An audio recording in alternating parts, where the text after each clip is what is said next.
अस्सलाम वालेकुम। आप देख रहे हैं प्रोग्राम सच की आवाज। मुजरिम चाहे कितना भी ताकतवर हो, लेकिन कानून से बालातर कोई नहीं। इस वक्त जो कराची में मुबीना टाउन थाने में मनोवर हमारे जो पुलिस कांस्टेबल है उसकी बेटी के साथ जो एसएचओ ने हरकत की और उसके बाद लैंड माफिया के साथ मिलके उस पुलिस कांस्टेबल पे झूठी एफआईआर काटी और इलाके में कब्जा करना चाहता है, जिसपे पीसी मनोवर ने आवाज उठाई आला सतह पर, उसके बदले में वो उसे ब्लैकमेल कर रहे हैं, उसकी फैमिली को थ्रेट दे रहे हैं और उसे मारने की कोशिश कर रहे हैं। मैं तमाम आला अफसरान का शुक्रिया अदा करता हूँ, खासतौर पर आईजी सिंध मुश्ताक मेहर साहब का, पुलिस चीफ गुलाम नबी मेमन साहब का, जिन्होंने इस वाक़े पे एक्शन लिया।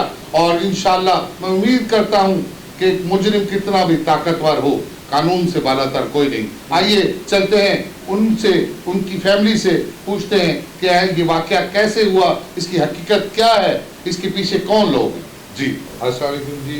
राजा शफकत अली तारा मुखातिब, चेयरमैन पुलिस यौम शोहदा and chairman Pakistan police welfare civil trust. इस वक्त मेरे जनाब बराबर में पीसी हमारे पुलिस कांस्टेबल जनाब मनोवर साहब बैठे हुए हैं, उनके साथ उनकी बेटी तशरीफ रखती हैं, सलीम कैम खानी साहब यहाँ तशरीफ रखते हैं। मैं पहले तो आईजी सिंध मुश्ताक मेहर साहब को, पुलिस चीफ गुलाम नबी मेमन साहब को और तमाम अफसरान को मुबारक देना चाहता हूँ कि उन्होंने इस जो ये वीडियो वायरल हुई और जो मनोवर भाई की बात पे एक्शन लिया और पाकिस्तान पुलिस वेलफेयर ट्रस्ट ने ये आवाज़ उठाई, जिस पे मैं खराज तहसीन पेश करता हूँ अपने आला अफसरान को। लेकिन इस मसले का हल सिर्फ ये है कि राजपूत कॉलोनी ब्लॉक 3 में एक लैंड माफिया ने मज़ीद अपने साथ एक जो ड्रामा किया, उसकी वीडियो भी फुटेज दी कि उसने अपने आप को खुद आग लगाई कि इसको पीसी मनोवर पे एफआईआर कटे और ये इस मामले से हटे। रिहायशी सोसाइटी में, रहायशी इलाके में आप पता है कि आप कोई फैक्ट्री नहीं बना सकते, फैक्ट्री एरिया नहीं है, लेकिन वहाँ के जो लैंड माफिया उन्होंने इनको थ्रेड किया। एसएचओ जो सब मुबीना टाउन जब बच्ची फर्स्ट टाइम वहाँ अपनी कंप्लेन लेके गई तो उसके साथ क्या हुआ वो आप उसी की ज़बानी सुनिए। बिस्मिल्लाहिर्रहमानिर्रहीम। अस्सलाम वालेकुम सर, मेरा नाम आयशा रिहान है। मैं राजपूत कॉलोनी में रहती हूँ, ब्लॉक 3 के अंदर।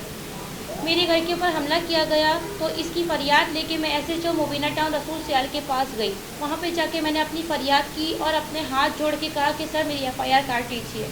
एसएचओ रसूल सियाल ने मुझे कहा कि अगर तुम एफआईआर कटवाओगी तो तुम लपेटे में आओगी, अगर मैं तुम्हारी एफआईआर काटूंगा तो फारूक अहमद की काट के तुम्हारे अबू को गिरफ्तार करूंगा। मैंने कहा सर ठीक है, अगर आपके पास सबूत हो तो आप बेशक काटिएगा। एसएचओ रसूल सियाल ने मुझे ये अल्फाज कहा कि आप 1 लाख रुपया दे दो, मैं आपके सबूतों पर गौर करूँगा। उसके बाद उन्होंने मुझसे ऐसे नाजेबा अल्फाज बयान किए जिसको मैं अल्फाजों में कह ही नहीं सकती, मुझे कहते हुए भी शर्म आती है। उन्होंने मेरे गाल के ऊपर हाथ लगाने की कोशिश की और मेरा मोबाइल छीन के अपने टेबल के ऊपर रख लिया, जिससे शर्मशार होकर मैंने अपने दादा को आवाज़ लगाई, क्योंकि उन्होंने मेरे दादा को बेइज्जत करके कमरे से बाहर निकाल दिया था। उसके बाद मैं उस कमरे से चली गई। उसके बाद क्या हुआ? फिर सुना है कि आपको हॉस्पिटल लेके गए। जी सर, मैं उसके बाद दूसरे कमरे के अंदर गई तो मैं इसी बात को सोचती रही कि एसएचओ रसूल सियाल ने मुझे धमकी दी, उन्होंने ऐसा क्यों किया, किस लिए करा। और मैं उस वक्त एफआईआर कटवा रही थी, इसको सोचते सोचते मैं वहीं पे बेहोश हो गई। उसके बाद वहाँ के कोई इंस्पेक्टर है अली असगर साहब, वो और मेरे दादा मुझे लेकर राजपूत अस्पताल गए। और राजपूत हॉस्पिटल के बाद अब्बासी भी लेके गए? जी सर, वहाँ से एमएल दिया गया मुझे, उसके बाद अब्बासी शहीद भेज दिया गया। वहाँ पे मेरा ट्रीटमेंट चला, जिस ट्रीटमेंट के बाद मैं 1:30 बजे घर पर आई।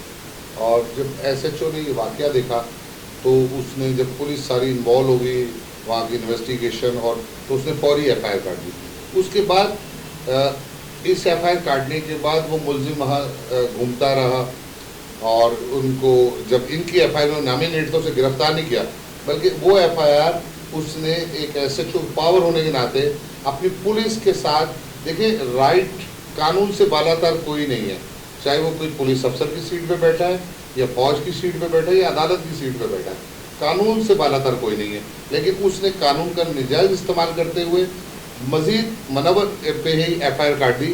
तो उसके बारे में मनोवर साहब क्या कहते हैं? सर, ये मुल्क 16/4/2021 को मेरे घर पे हमला हुआ। जब मैं घर से 4 बजे ड्यूटी के लिए निकला तो उनको पता लग गया होगा कि मैं घर से निकल गया हूँ, तो उन्होंने मेरे घर पे हमला किया और मेरी बच्ची ये मैरिड है, उसके 2 बच्चे हैं और मेरी बीवी और एक छोटी बेटी मेरी 8 साल की, वो घर में मौजूद है।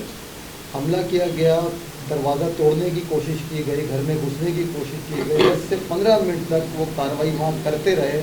बच्ची ने 15 मददगार को कॉलें करी, लेकिन मददगार थोड़ा लेट पहुँची, लेकिन पहुँची 20 मिनट तक, 20 मिनट के बाद पहुँची। 15 मिनट के बाद वो वहाँ से जब कामयाब नहीं हुए ऊपर चढ़ने में, तो वो वहाँ से फरार हो गए। लेकिन खुदा न ख्वास्ता अगर वो अंदर चले जाते सर, तो शायद आज मेरी बच्ची की इज़्ज़त भी महफूज नहीं रहती। ये सब वाक़या होने के बाद मेरी बेटी, आप जैसे उन्होंने बताया कि ये थाने गई और इनके साथ जो भी सितम वहाँ टूटा, SHO ने थ्रेड भी दिया कि आप FIR कटवाओगी तो मैं आपके फादर की FIR भी काटूँगा और उन्हें गिरफ़्तार करूँगा। मोरखा 17 तारीख तक, यानी कि जिस 16 तारीख की रात को भी मशकूक लोग आते रहे, कभी हाईरूफ में कभी मेहरान कार में आते रहे और जाते रहे, हरासमेंट करते रहे। 17 तारीख को रात में 12 बजे के बाद आपको पता है 18 तारीख लग गई। फजर के टाइम पे जैसी अजानें होती हैं और एक गाड़ी आती है लियारी एक्सप्रेस वे से, मेरा घर जो है लियारी एक्सप्रेस वे मेरे घर के सामने है।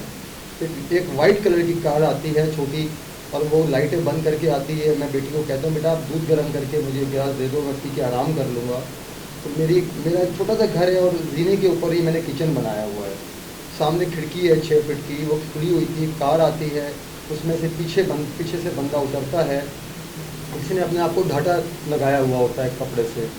वो मेरी तरफ गन करता है सीधा, और मैं उससे देख लेता हूँ। मैं बच्ची को पुश करके धक्का देता हूँ और मेरा पैर स्लिप होता है। मैं जीने से नीचे आता हूँ, जिससे मेरे ये पूरा पैर पे छोटे ही छोटे लगी हुई हैं, खून बहना शुरू हो जाता है।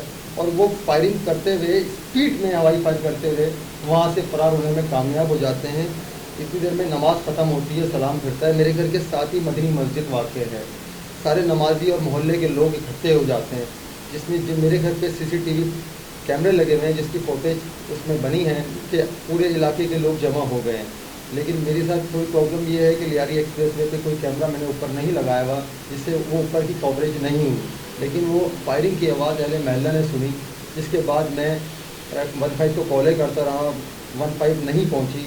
फिर मैं बच्ची को पड़ोसी की कार में डाल के, जो हमारे रफ़ीक भाई हैं हमारे पड़ोस में रहते हैं, पल्टस कार में उस बच्ची को ये नीम बेहोशी की हालत में मैं लेके पटेल अस्पताल पहुंचा। पटेल अस्पताल जाने के बाद वहाँ मोबाइल पहुंची और मोबाइल मुझे लेके वाक़या बयान करने के लिए थाने ले गई। वहाँ पे ड्यूटी अफसर ASI शाहिद साहब ने मुझसे बहुत बदतमीज़ी करी और उसके बाद उन्होंने कहा कि मुझे एक बात समझ नहीं आ रही, आप तो खुद पुलिस में हैं, अगर फौज में आर्मी के अंदर अगर किसी फौजी के साथ मसला होता है तो पूरी फौज की तवज्जो उस फौजी पे हो जाती है कि उसके साथ ज्यादती हो रही है। तो पुलिस में ऐसा क्यों नहीं है कि पुलिस अपने ही जो जवान हैं, जो उनके बच्चे हैं, उनको ही कानून अगर सही फराहम नहीं करेगी तो मेरी समझ में नहीं आ रहा कि फिर सिस्टम कैसे चले। असल में सर एक ये जो कब्जा माफिया है, एक इलाके में प्लॉट नंबर 105 और 107, ये 2 प्लॉट हैं लेकिन एक साथ हैं बराबर में। तो ये एक फैक्ट्री बना रहे हैं। जलील नाम का कोई शख्स है, उनका ये प्लॉट था और ये किसी फैक्ट्री वाले ने ख़रीदा।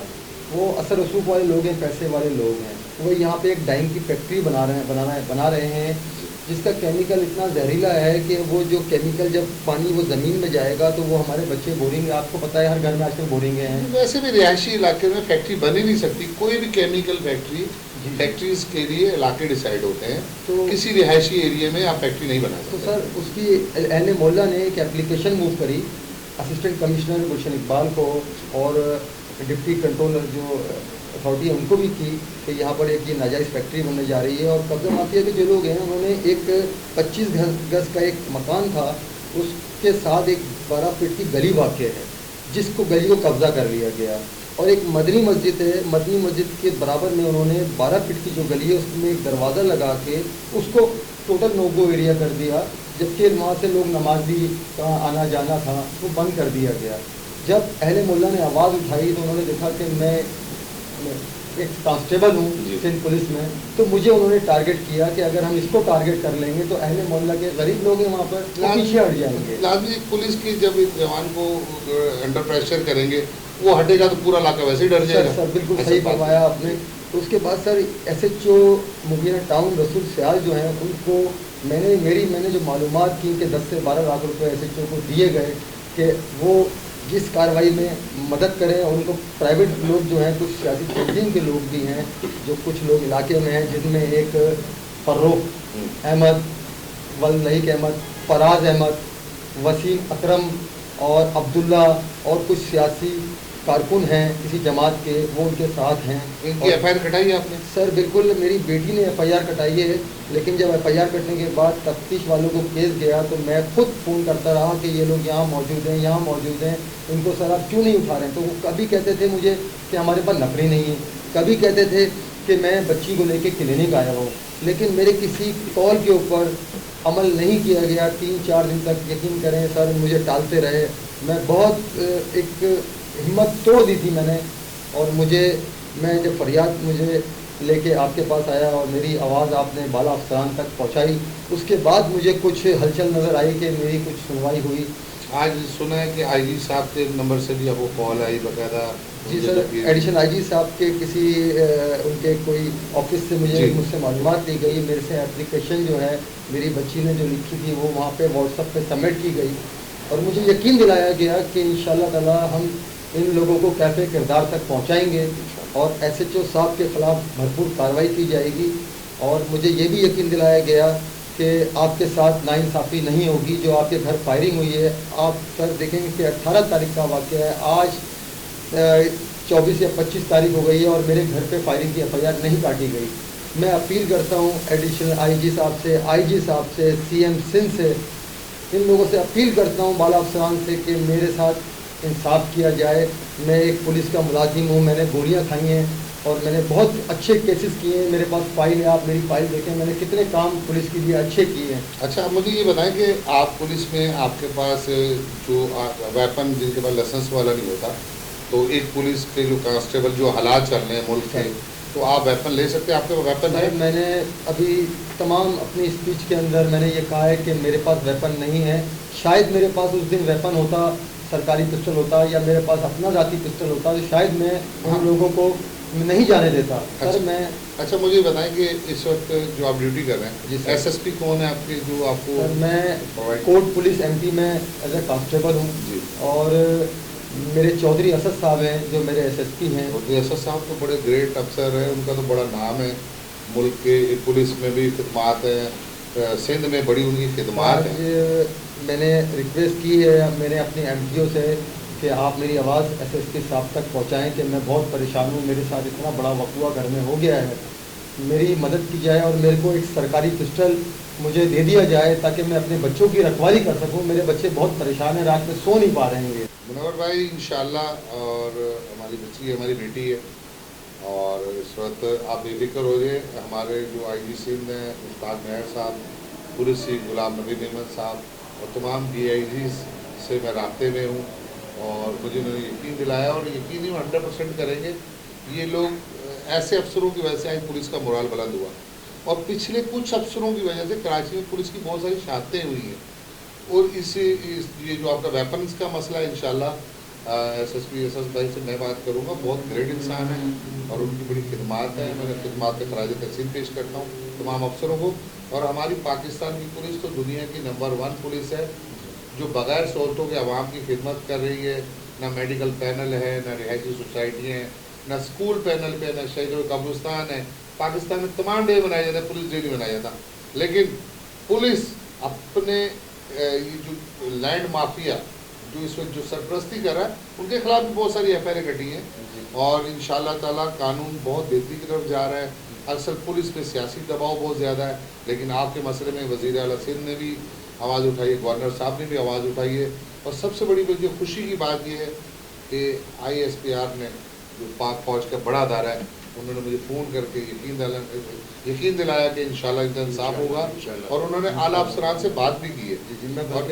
मैं खुद बहुत शुक्रिया अदा करना चाहता हूँ ISPR का, IG साहब का, CM साहब का और एडिशनल IG साहब का, कि उन्होंने एक सिपाहियों में छोटा हूँ और मैं उनका बाजू हूँ, उनके सिवा मेरा कोई सहारा नहीं है। मैं अपील करता हूँ कि हाथ जोड़ के कि मेरे को सबसे पहले कोई वेपन दे दिया जाए ताकि मुझे जो ये लोग हरासमेंट कर रहे हैं रात में, ताकि मैं उनको कम से कम अपने बच्चों का दिफा कर सकूँ। मैंने वो इलाका देखा, वो गली का जो रास्ता है, ये जब जाते हैं तो वो अभी भी लैंड माफिया वहीं रहते हैं, क्योंकि उन्होंने 10-12 लाख रुपए या 15 लाख रुपए या 20 लाख जो ले लिए हैं, तो वो अपनी वो जो कारकर्दगी दिखाने के चक्कर में इनको हर वक्त टॉर्चर देते हैं। रोज़ा खोलना भी मुश्किल होता है, नमाज के टाइम खड़े हैं, दोपहर में खड़े हैं, और वो सारी चीज़ें कैमरे लगे हुए हैं, हर चीज़ फुटेज में आ रही है, लेकिन उसके बावजूद इंशाल्लाह एक्शन उस वक्त नहीं हुआ, अब एक्शन होगा। और ऐसे SHO जो एक मुंसिफ की सीट पर बैठ कर एक पब्लिक के साथ क्या करते होंगे, एक पुलिस कांस्टेबल की बेटी अगर उसके पास गई है तो उसको सर पे हाथ रख के कहना चाहिए बेटा कि मैं तुम्हारा बाप बेटा हूँ। बिल्कुल। लेकिन उसने ऐसी हरकत की है, इंशाल्लाह उसे भी कैसे किरदार तक पहुँचाएंगे और इंशाल्लाह तारीख बना देंगे कि ऐसे SHO जो अपने पुलिस की बच्चों की या पुलिस के जवानों की फैमिलीज़ पे नज़र रखते हैं या उनकी हिफाजत नहीं कर सकते, तो ऐसे SHOs की पुलिस में कोई ज़रूरत नहीं।